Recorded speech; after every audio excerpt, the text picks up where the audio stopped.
He laughed at my coupons. She rolled her eyes like I was the burden. But what if saving cents was never about the money? In less than a minute, you'll see what they didn't. The quiet power behind every clipped edge. I kept records.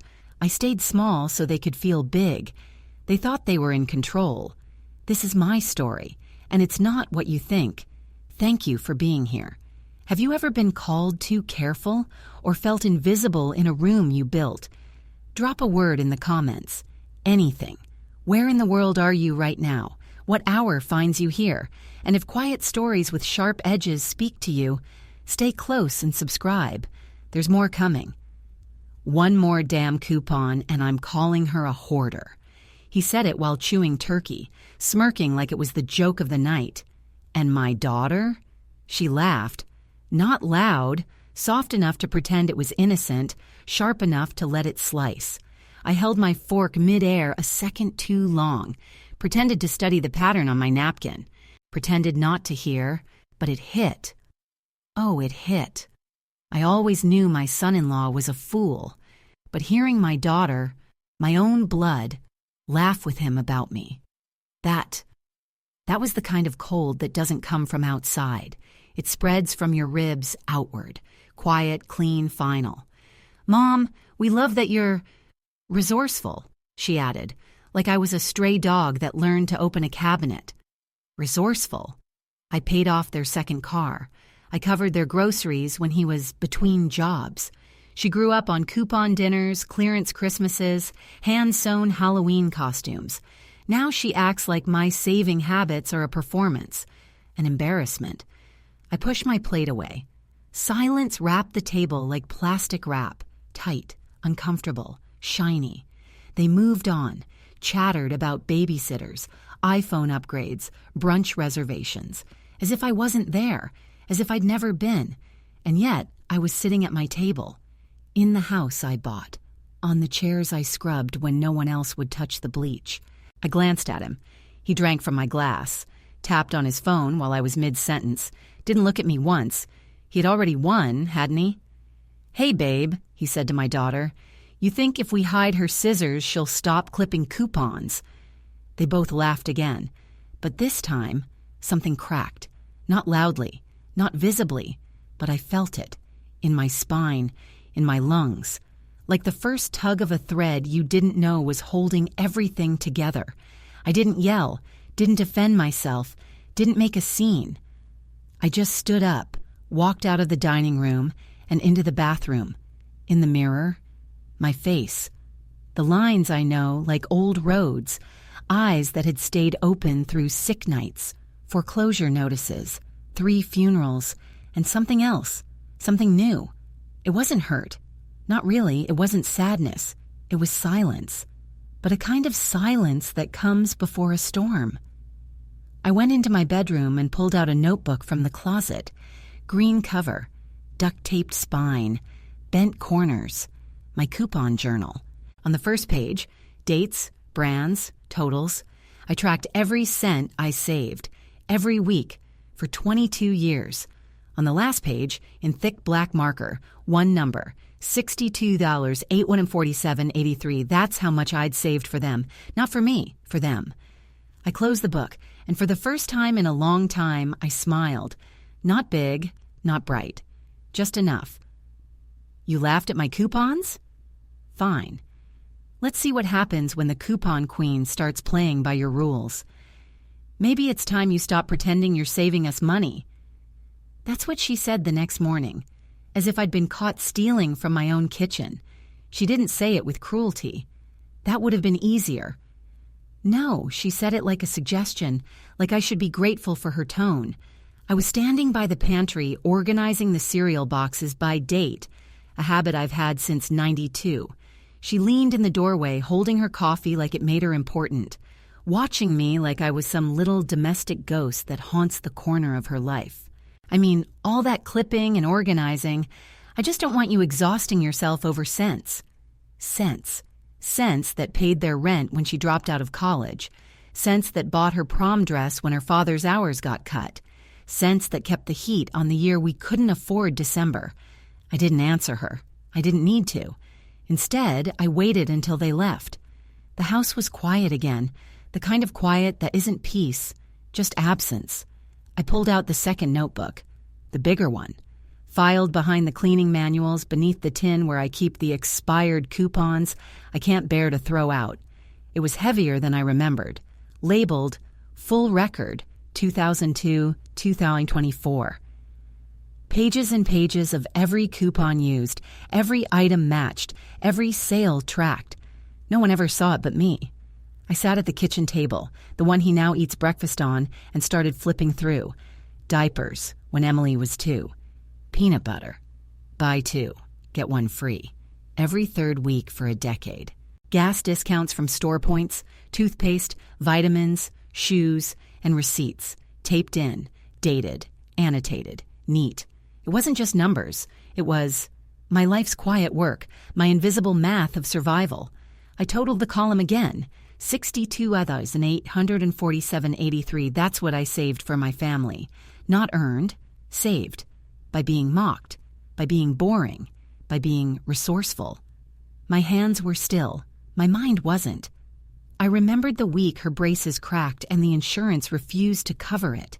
How I skipped lunch for 5 days and used those grocery dollars at the orthodontist's office. And now, my daughter tells me maybe I'm not really helping. I closed the book, folded my hands, and said out loud, "You don't respect me," because I made it look easy. I walked into the living room. There were packages by the door. Her latest online order. Another purse, probably. Another pair of boots. I looked at the floorboards. When we first moved in, I couldn't afford furniture. We slept on air mattresses for 2 months. I remember patching mine with duct tape and telling her it was a camping adventure. I went back to my room, opened the old fireproof box under my bed. Inside, the house deed, the mortgage statement, a thick envelope with the words, "Final payoff optional." The number on the front, less than what I had saved, less than what they'd wasted. For 20 years, I used coupons to stretch every dollar. Now, I was about to use one to cut something off. Have you seen this yet? The text came from my neighbor, Lorna, 6:48 a.m. One emoji, the little face with the big eyes. I sat on the edge of the bed in my robe, waiting for the kettle to boil. My knees ached. My head didn't hurt. Not yet. But something in my chest told me to click. It was a TikTok link. I opened it. There he was, my son-in-law, in my kitchen, filming my pantry. "When your mother-in-law thinks she's running a grocery store inside your house," he said, panning across the shelves. Everything was labeled, neatly stacked, dated, organized. He zoomed in on the plastic bin marked Toothpaste 2025 and added text on screen, "We're living inside a CVS. Send help." The comments were already rolling in. "LOL, is she okay?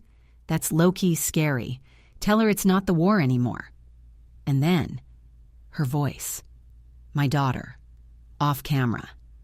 "She keeps all the receipts too, like for sport." They laughed. Again, the same laugh as at dinner. Casual, confident. Certain I wouldn't see it. But I did. I watched the whole 32 seconds. 3 times. Once like a stranger. Once like a mother. Once like a woman who'd been building quiet fortresses from clipped paper for 2 decades. My first thought wasn't anger. It wasn't even pain. It was this strange, eerie calm. The kind you feel right before thunder, when the air thickens but the sky stays still. I put the phone down. That morning I printed coupons. But this time, not for groceries. This time I printed the TikTok. Every frame, screenshots, captions, comments. I made a file folder and labeled it, "Disrespect Exhibit A." At breakfast he was chewing again, always chewing. "Morning, coupon queen," he muttered without looking up.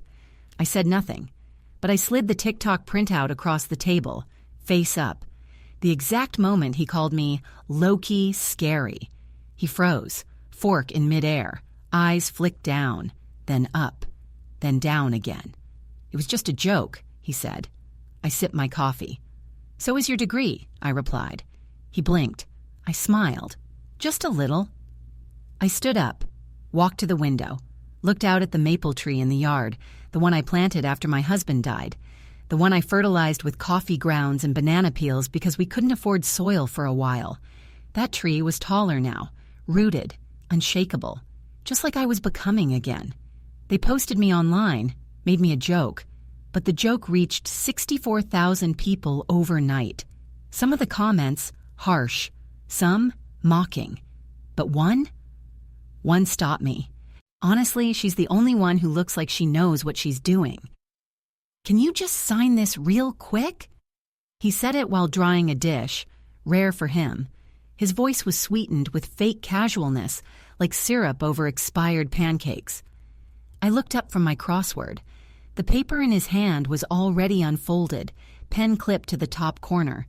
He placed it near my coffee, like it belonged next to the cream. It's just a little utility thing, he added. Water bill's been acting weird. City wants signatures from all residents. All residents. In my house.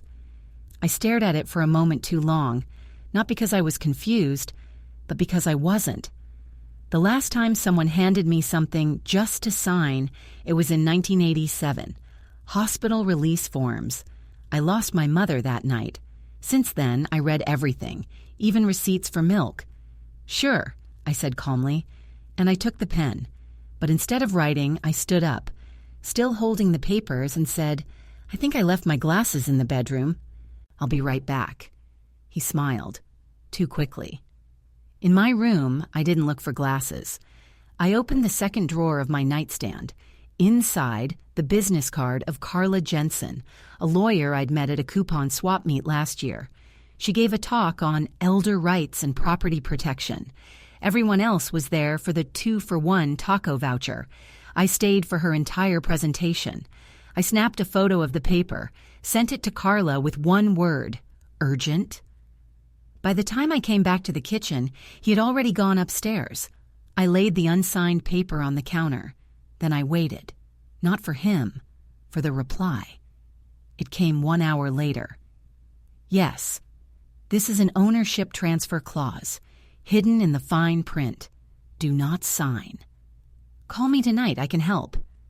I didn't respond, just saved the message, then printed it. I took the original document, placed it in a plastic sleeve, and labeled the folder, Disrespect Exhibit B. At dinner, he asked, Hey, did you get around to that water thing? I smiled. I did. And? I decided to stay hydrated. He blinked. Daughter looked confused. I didn't elaborate. Let them stay confused. Confused people make mistakes. Quiet people don't. That night, I made a list. Not a grocery list, not a coupon plan, a new kind of list, called What They Don't Know. I know they're trying to remove me from legal ownership. I know how much is left on the mortgage. I know my rights. I know exactly what I'm going to do next. You're really going to do this right now? He said it loud enough for 3 aisles to hear. The register beeped. My coupons lay flat on the counter, organized by value and store policy, like always. I looked up slowly. He stood behind me in his hoodie, arms crossed, a smirk on his face like he'd been waiting for this moment all day. She's got a binder, he said to the cashier, an actual binder, for groceries. The young girl at the register glanced nervously at me. I smiled, gently, not for him, for her. It saves money, I said quietly. I'm not stealing, just saving. He wasn't done. Right, he said. Tell that to the 40 people in line behind us. I turned. There were 5. A woman with a toddler, a man with 2 cartons of eggs, and an older couple holding hands. Nobody looked angry. No one complained. Can we not spend 10 minutes saving 80 cents on frozen peas? He added. The cashier paused. Her hands trembled a little. She was barely out of high school. You can go wait in the car, I said, still calm. It's our car, he shot back. And this is our house, remember? He didn't whisper. People heard. A teenage boy 2 lanes over lifted his phone, started recording. I saw the little red light. So did he. He straightened a bit, cleared his throat, tried to smile. "It's just a joke," he muttered, nudging the air. But it was too late. The video was already moving, already living, already growing wings. The cashier handed me the receipt. "You actually saved $22.10, she whispered. I nodded. Every penny has a name. Outside, in the parking lot, he muttered under his breath the whole walk to the car. "You're impossible. Embarrassing. You love being the center of attention, huh?" I got into the passenger seat. "No," I said, "but I don't mind being seen anymore." He scoffed, turned up the radio, country static. That night, the video got 12,000 views. By morning, it was 84,000. By lunch, people were commenting things like, "She's a legend." "Wish my grandma taught me this." Bro embarrassed himself. "This lady's got more dignity than half of TikTok." I didn't respond. I didn't need to. I clipped my coupons that afternoon like I always did.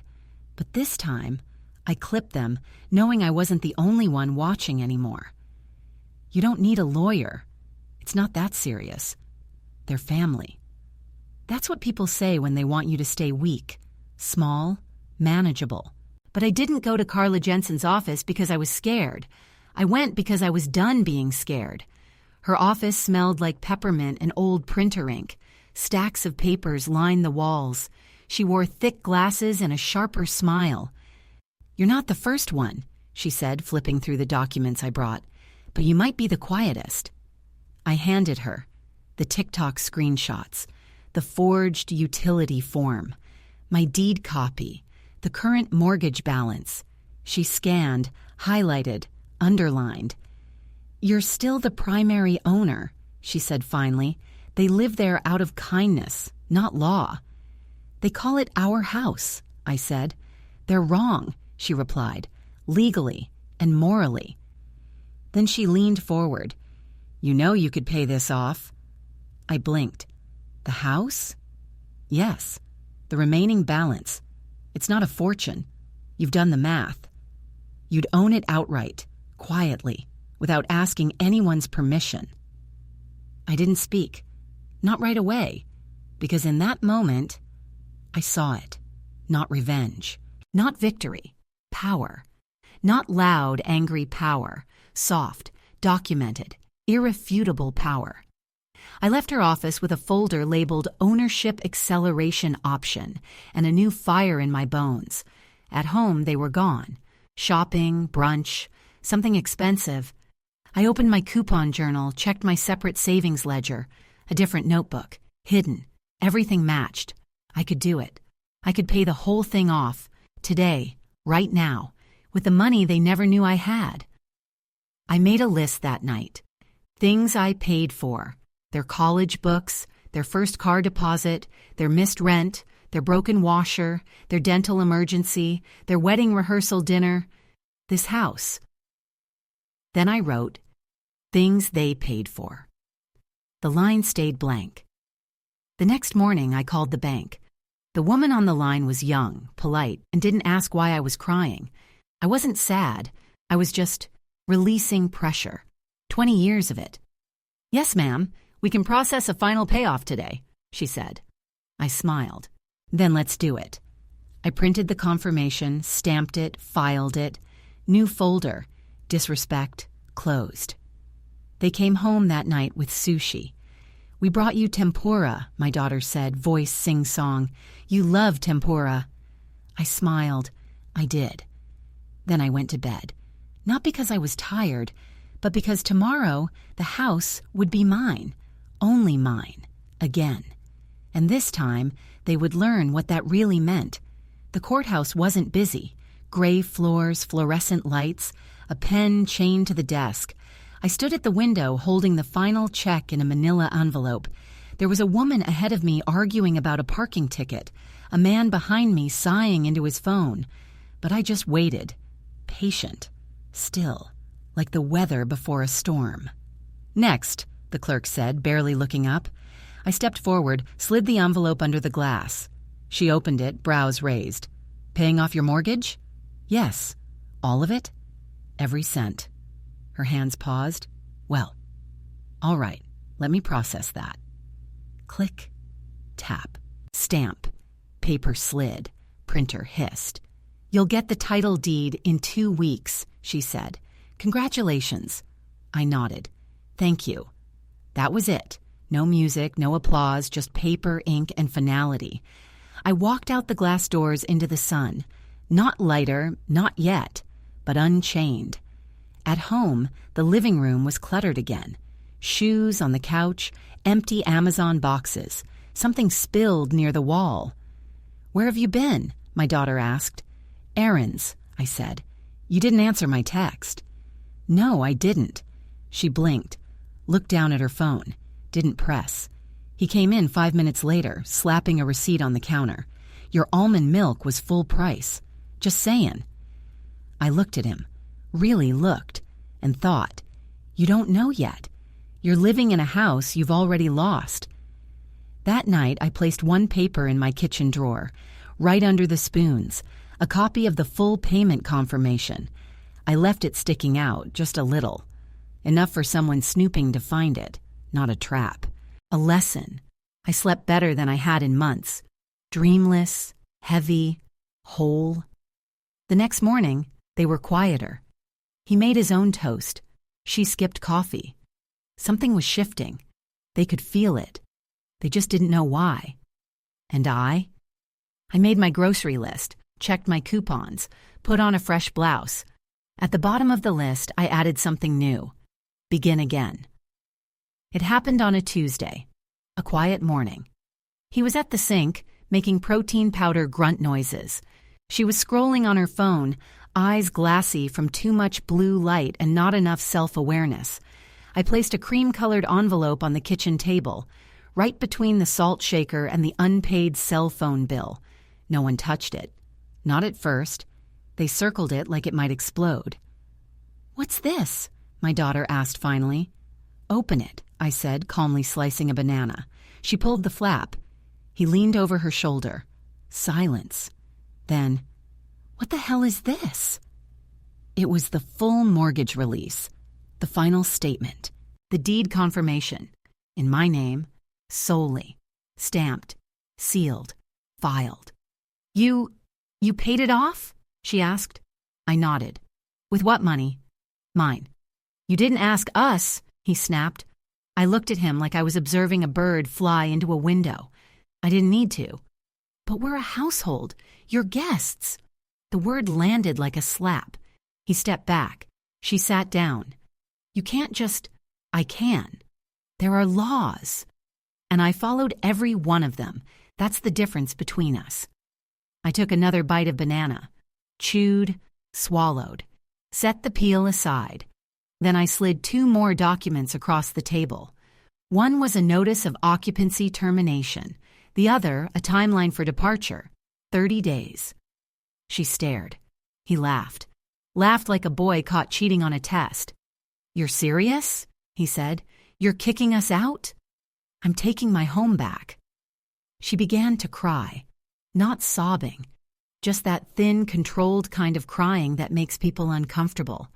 We have nowhere to go, she said. You had somewhere. And you treated it like yours, while treating me like a guest.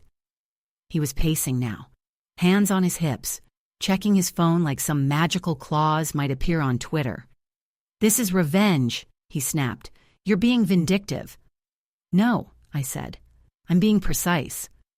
I stood up, gathered the plates, rinsed them, dried my hands. 30 days, I said.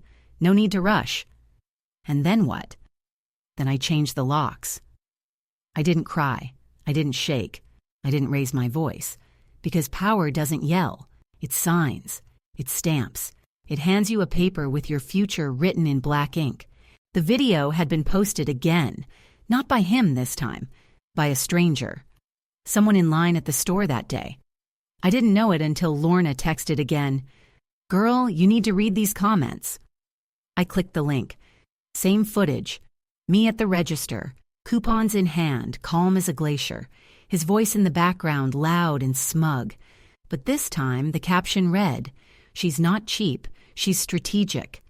1 million views, hundreds of comments. She's a genius. This is who I want to be when I'm older. Bet she owns the house and they live rent-free. Where is her podcast? I sat in my robe, coffee in hand, and scrolled, not because I needed validation, but because something inside me needed witnessing. For 20 years, I lived quietly, efficiently, invisibly. I wore beige. I kept receipts. I folded towels a certain way. I knew prices by heart. No one ever asked how or why. Now strangers were calling me brilliant, powerful, inspirational. My daughter walked by as I scrolled. "More of your fan club?" she muttered. "Looks like it," I said. She didn't laugh. Not this time. That night, I opened my laptop, created a new email, then a TikTok account, then a podcast profile. I didn't tell anyone. The name came easily. The Quiet Woman. I recorded the first episode in one take. Just me, at the kitchen table. No music, no fluff. They laughed at my coupons. They called me outdated. But every dollar I saved was a quiet rebellion. Every receipt, a record of love and survival. This isn't about groceries. It's about respect. I hit upload, closed the laptop, and went to water the maple tree.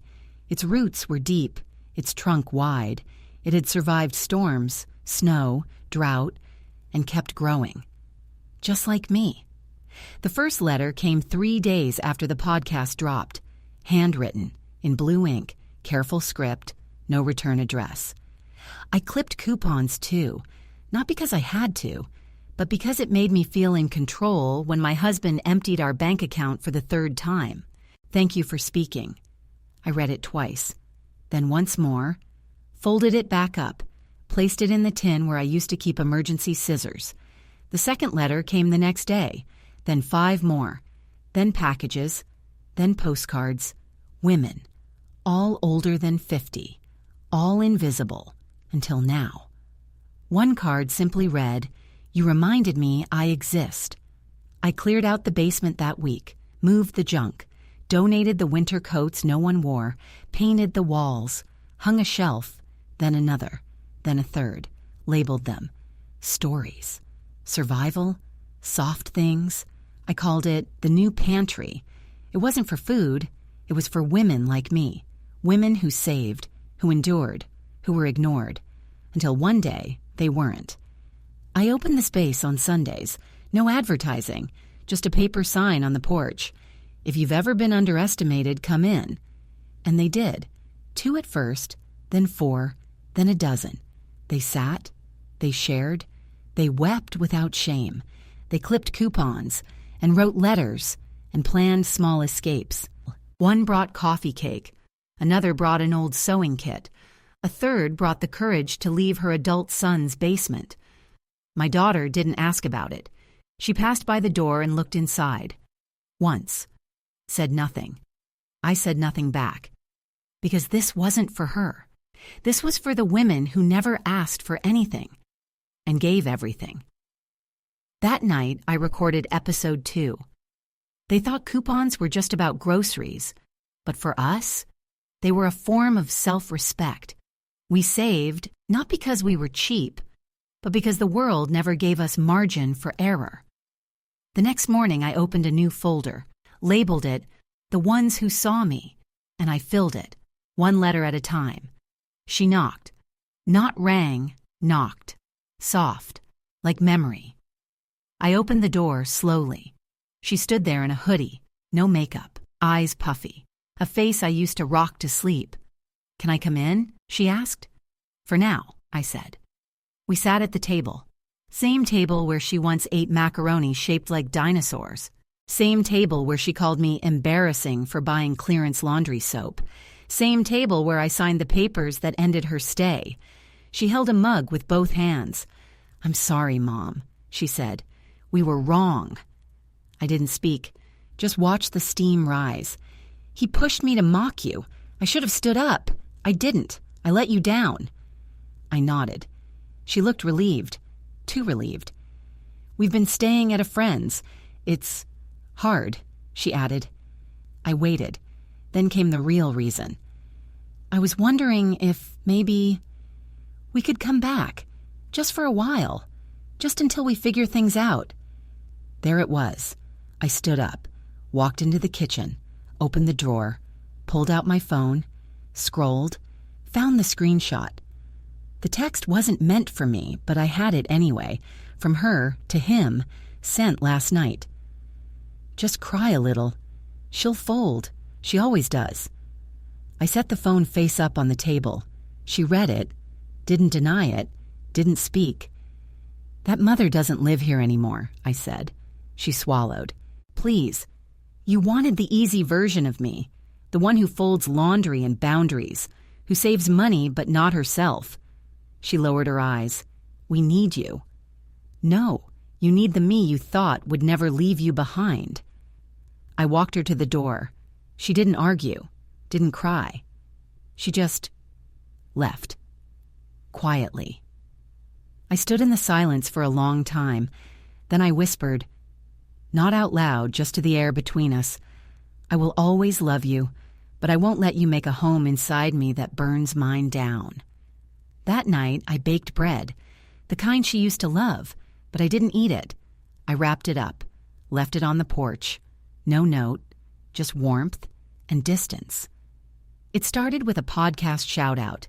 Some 20-something influencer with 400K followers. Have y'all heard this grandma who talks about coupons like they're religion?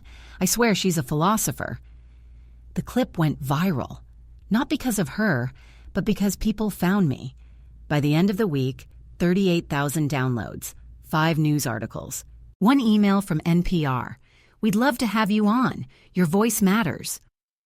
I stared at the message, read it twice, once like a woman who once whispered, once like a woman who now speaks clearly. I said yes. They titled the segment, The Quiet Rebellion, How a Coupon Binder Became a Battle Cry. I sat in a small studio, headphones on, microphone ready, heart steady. Why now, they asked.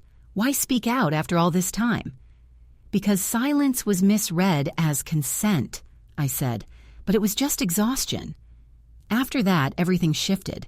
They called me the coupon woman. At first, ironically. Then, reverently.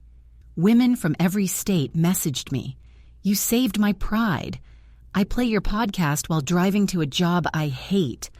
I left my son's couch, got my own apartment. You helped.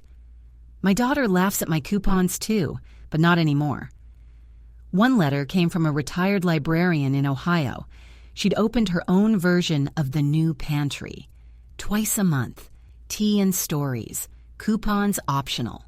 Another came with a key, a real one, to a cottage in Vermont. I don't use it in winter, if you ever want quiet snow. I cried for the first time in months, not from pain, from witnessing. I didn't call myself a leader, I didn't claim movement status, but something was happening. When systems fail, women organize.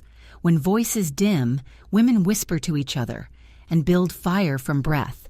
The podcast kept climbing.